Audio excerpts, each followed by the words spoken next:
दोस्तों, जब भी क्रिकेट की तारीख में फास्ट बॉलिंग का जिक्र आता है तो एक नाम खुद ब खुद जुबान पर आ जाता है और वो नाम है वसीम अकरम। दोस्तों, वसीम अकरम सिर्फ एक फास्ट बॉलर नहीं थे, वो रिवर्स स्विंग के एक बादशाह थे। दोस्तों, दाएं हाथ के बैट्समैन के लिए इनकी इन स्विंग और बाएं हाथ वालों के लिए आउट स्विंग आज भी बैट्समैनों के ख्वाब में आती है। दोस्तों, वसीम अकरम वो बॉलर थे जिन्होंने दुनिया को बताया कि फास्ट बॉलिंग सिर्फ रफ्तार नहीं, दिमाग का खेल भी है।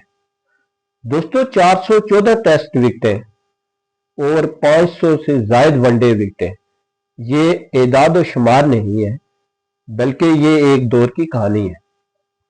दोस्तों, 1992 वर्ल्ड कप फाइनल में इनके दो तारीखी स्पेल आज भी पाकिस्तानी क्रिकेट की पहचान है। दोस्तों, जब भी टीम दबाव में हो, मैच मुश्किल में हो या विकेट की जरूरत हो, कप्तान की पहली नजर वसीम अकरम पर जाती थी। दोस्तों, लेकिन वसीम अकरम की सबसे बड़ी खूबी यह थी कि वो बड़े मैच का बड़ा खिलाड़ी था। जहां दूसरे घबरा जाते थे, वहां वसीम अकरम मुस्कुराते हुए गेंद थामते थे। दोस्तों, आपके ख्याल में क्या वसीम अकरम आज भी तारीख के सबसे अजीम फास्ट बॉलर हैं? कमेंट्स में अपनी राय जरूर दें और वीडियो पसंद आए तो हमारे चैनल को सब्सक्राइब जरूर करें।